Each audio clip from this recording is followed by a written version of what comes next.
They came back from India changed.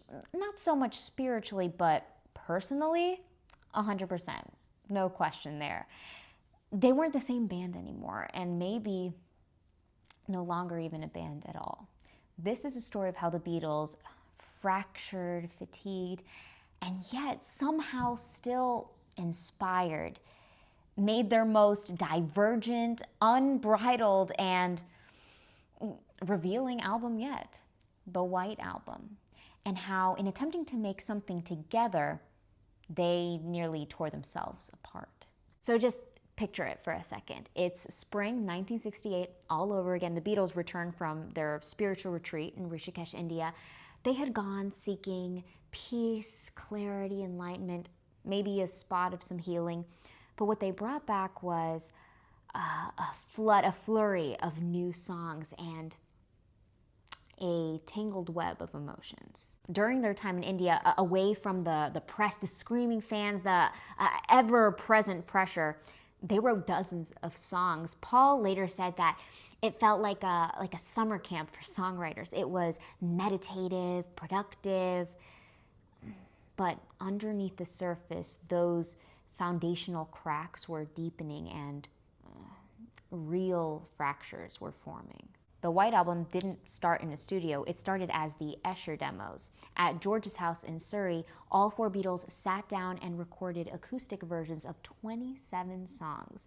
Just stripped down, bare bone, no production, no polish.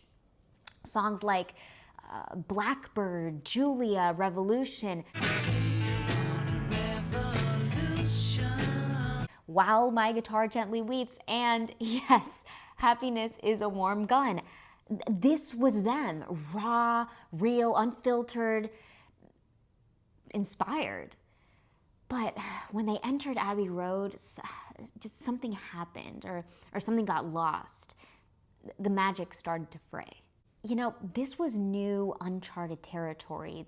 This was the first album where their cracks weren't just showing, but they were widening. The sessions ran super long and they were moody and disjointed, disoriented.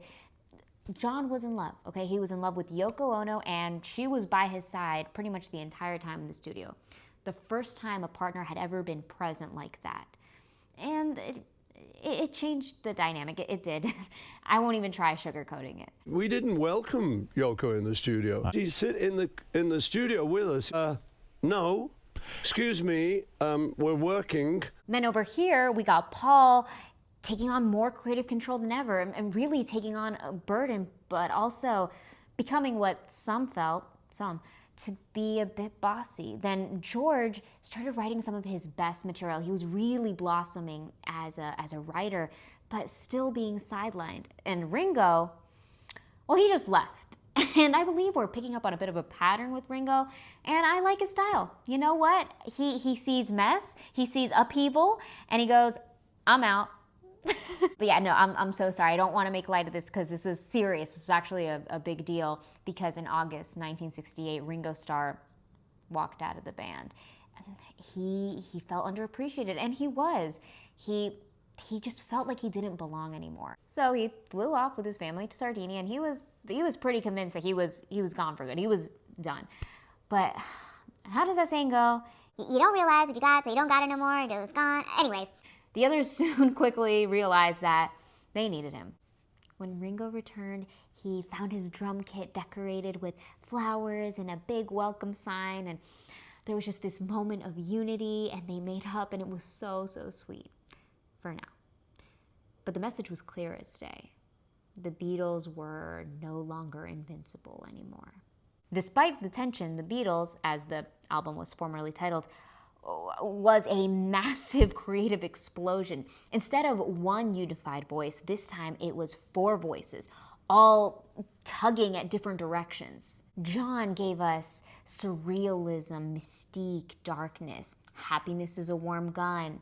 Your Blues, I'm So Tired. I'm so tired. Paul gave us storytelling and whimsy. Martha, my dear, Rocky Raccoon. One day his woman ran off with another guy. It hit young Rocky in the eye. Rocky didn't like that. He said, I'm gonna get that boy. Helter Skelter. George gave us profoundness and wisdom. He imparted his sage learnings while my guitar gently weeps.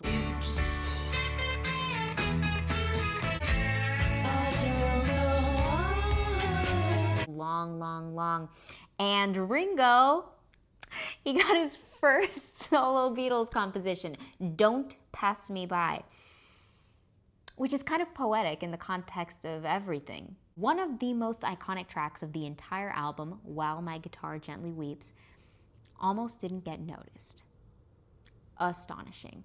George was frustrated, and so was I when I found out about this. He knew it was special because it was, but no one in the band seemed to care. So what did he do? He acted. He phoned a friend. Which friend? Eric Clapton. Yes, that Eric Clapton, the Eric Clapton. And this was actually one of the first times an outside guitarist came in to record on a Beatles track. Suddenly, the mood in the room shifted. Everyone took notice. There was no way not to. And George's moment had long last arrived. Meanwhile, Lennon was creating some of his most emotionally complex work. Take Happiness is a Warm Gun. It's 3 songs stitched into one. It's this jagged little fever dream of romance, violence, and longing. He said that it was partially inspired by this Gun magazine headline he had read. But deeper down, it reflected the inner turmoil that was going on in his personal life. His bond with Yoko, his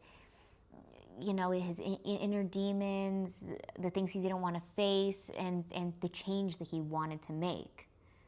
It was dark, eerie, brilliant, and unmistakably Lennon. The sessions for the White Album were famously fragmented. Sometimes all 4 Beatles weren't even in the room. Some of the songs were recorded pretty much solo, with one member laying down most of the parts. The group was becoming a group solely in name, and yet somehow the music still worked. It was messy, weird, inconsistent, unlike anything else they had done. No single sound defined it. There was no concept. But you see, that was the concept. It was a mosaic of 4 men drifting apart, captured in real time, recorded. George Martin, their longtime producer, was exasperated. He later said, I thought we should do a very, very good single album, but they insisted on a double.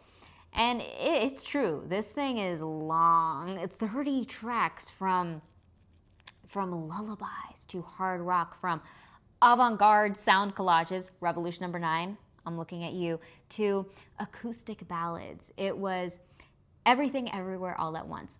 And that was the point.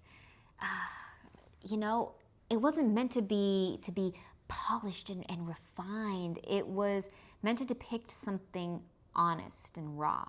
Released November 22nd, 1968, the Beatles, aka the White Album, landed like a meteor strike. It shot to number 1 in the US and the UK. Polarizing, critics were divided, but the fans, they were addicted. It didn't sound like Sgt. Pepper. It didn't try to. It was the sound of a band finally not pretending to be something unified. It was the truth, pressed to vinyl. Behind the scenes, relationships were dissipating fast. Paul's leadership style clashed with John's new outlook. George was tired of being overlooked, and Ringo was keeping the beat but holding his breath.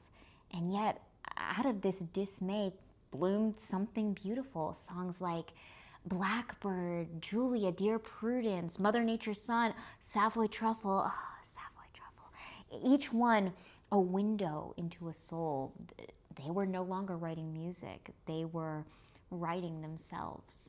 The White Album didn't tell a single story. It told 30. It was madness, melancholy, joy, rebellion, reinvention, happy, free, confused, and lonely in the best way. It was miserable and magical. And it showed the world something critical. that even as the Beatles drifted, even as they began to lose faith in each other, they had never been more themselves, personally, individually. The Beatles had created their boldest album yet, not by uniting under one vision, but by laying everything bare. It wasn't perfect, but it was personal. It was flawed, fiery, brilliant, and alive. The White Album marked the beginning of the end, but also it was the start of something new.